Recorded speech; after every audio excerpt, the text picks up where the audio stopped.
Hello बच्चों, आज मैं आप लोगों को क्लास 10th की जो ये आपके पास लेटेस्ट एडिशन की आर.डी. शर्मा की बुक है ना, इसका हम चैप्टर नंबर अपना 5 कर रहे हैं ना, अरिथमेटिक प्रोग्रेशन, जिसमें मैंने आपको एक्सरसाइज 5.2 स्टार्ट तो करा दी है। इसके टोटल हमने 4 क्वेश्चंस कंप्लीट कर लिए हैं, वो चैनल पे अपलोड है। क्वेश्चन नंबर 5 से हमको करना है आज। तो देखिए यहाँ पर आपसे क्या कह रहा है, the general term of an sequence is given by an is equals to -4n + 15 is the sequence an AP। एक आपको जनरल टर्म दे रखी है सीक्वेंस की an की फॉर्म में, कह रहे क्या ये AP बनाएगी? येस और नो में आंसर देना है पहले। उसके बाद आपसे कह रहे हैं इफ़ सो, अगर AP बनाती है फाइंड इट्स 15 टर्म, तो उसकी 15th टर्म फाइंड करो, साथ के साथ उसका कॉमन डिफरेंस भी फाइंड करो। ठीक है, क्वेश्चन क्लियर हो गया। देखो करेंगे कैसे। तो मैंने क्या किया, अपनी यहाँ पर जो मेरी an वाली टर्म है ना, वो मैंने यहाँ लिख लिया -4n + 15। AP बना रही है नहीं बना रही, तो उसके लिए पहले मुझे A1 A2 A3 तो निकालने पड़ेंगे। ये चेक करना पड़ेगा उनका डिफरेंस सेम है या नहीं है। तो अगर मैं A1 की बात करूँ तो -4 × 1 + 15, -4 + 15 तो कितना आ जाएगा, 11 आ जाएगा।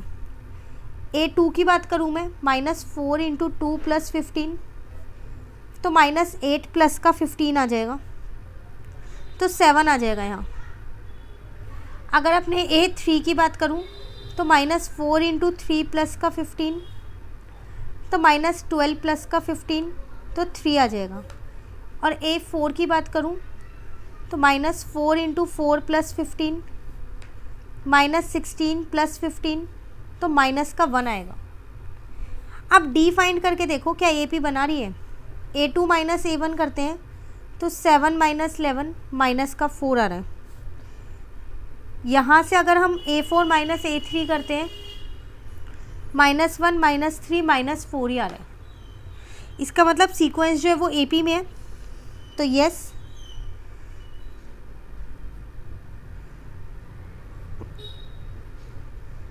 The given sequence an AP। अब AP है तो 15th टर्म निकालनी है, A15, तो वो हो जाएगी A + का 14D। फर्स्ट टर्म है मेरे पास 11 और D है मेरे पास -4। ठीक है ना, तो आंसर आ गया -45। और D तो मैं पहले ही निकाल चुकी हूँ अपना -4। दो ही चीज़ें निकालनी थी इसमें, दोनों चीज़ें निकल गई आपकी। क्लियर। नेक्स्ट क्वेश्चन नंबर 6 में आपसे कह रहे हैं यहाँ पर, justify whether it is true to say that the sequence having following nth term is an AP। क्या ये कहना सही रहेगा कि जो an आपको दे रखी हैं ये तीनों पार्ट्स में, वो आपकी एक AP फॉर्म कर रही है? सेम चीज़ है, ऊपर वाला ही क्वेश्चन है, तो पहले आपको निकाल के देखनी पड़ेंगी इसकी 2 या 3 टर्म्स। तो अगर हम फर्स्ट टर्म की फर्स्ट पार्ट की बात करें तो an ये है, तो A1 आ जाएगा मेरे पास 2 × 1 - 1 तो 1 आ जाएगा। A2 मेरे पास आ जाएगा 2 × 2 - 4 -1, 4 में से 1 जाएगा तो 3। A3 आ जाएगा मेरे पास 5। D निकाल के देख लो, A2 - A1 करो, 3 - 1 2 आ रहा है। फिर दोबारा D निकालो एक बारी, A3 - A2 करके देखो, 2 ही आ रहा है ना। तो the given sequence is an AP। तो ये कहना सही है कि जो आपको ये दे रखा है anth टर्म वो AP है। सेकेंड पार्ट देखो इसका, an is equals to 3n² + 5 है। अगर A1 की बात करूं तो 3 + 5 कितना आ जाएगा, 8 आ जाएगा। A2 की बात करूं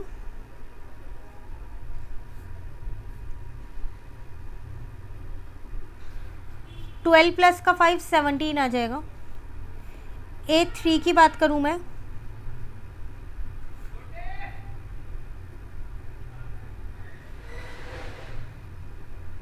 32 आ जाएगा। 3 × 9 = 27, 27 में 5 प्लस करोगे तो 32। D की बात करूं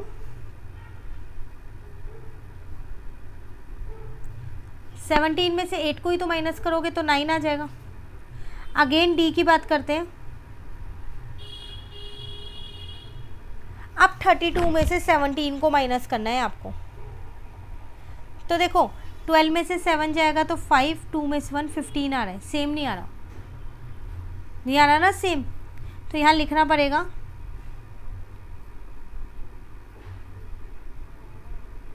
common difference is not same, hence the given nth term is not an AP, क्योंकि यहाँ कॉमन डिफरेंस सेम नहीं है। ठीक है, चलिए एक और पार्ट है अभी इसका, third part. an is equals to 1 plus n plus n square. Again first term पहले निकालो तो 3 आ जाएगा। a2 अगर आप निकालोगे, ध्यान से रखना बिल्कुल, तो 3 प्लस 4 7 आ जाएगा। a3 आप निकालोगे तो 4 प्लस का 9 हो गया ना, 13 आ जाएगा। डी फाइंड करो, a2 माइनस a1 किया, 4 आया। अगेन मैंने डी फाइंड किया a3 माइनस a2 करके, तो 13 में से 7 को माइनस करूँगी तो 6 आएगा। सेम डिफरेंस सेम नहीं आ रहा है, तो यहाँ लिखना पड़ेगा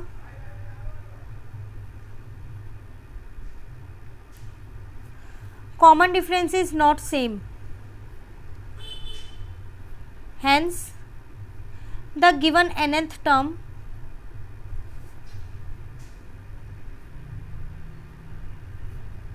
is not an AP। Clear? चलिए लास्ट एक क्वेश्चन है गया 7, then exercise complete. The nth term of an AP can not be n square plus 1, justify your answer. इसमें पहले ही कह रहे हैं कि nth टर्म ये नहीं हो सकती, पर आपको इसे जस्टिफाई करना है कि ये क्यों नहीं हो सकती।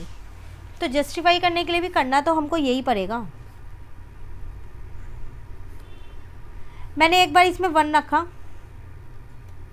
तो 2 आया, एक बार इसके अंदर 2 रखा तो 5 आएगा, एक बार इसके अंदर 3 रखा तो 10 आएगा। अब अगर मैं डी यहाँ पर देखूँ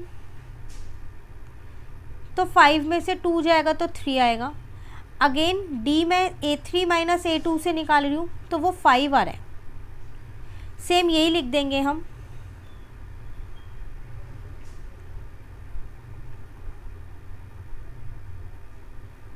common difference is not same, hence nth term of an AP can not be n square plus 1, क्योंकि डी सेम नहीं है इसलिए वो nth टर्म ये नहीं हो सकती। क्लियर? तो आज हमारी एक्सरसाइज 5.2 पूरी कंप्लीट हो गई है। अब नेक्स्ट क्लास में मैं आप लोगों को इसकी नेक्स्ट एक्सरसाइज 5.3 स्टार्ट करा दूँगी। कहीं भी दिक्कत लगे कमेंट करके पूछ लेना। वीडियो अच्छी लगे लाइक ज़रूर करना, फ्रेंड्स के साथ भी इन वीडियोज़ को ज़रूर शेयर कीजिएगा। Thank you.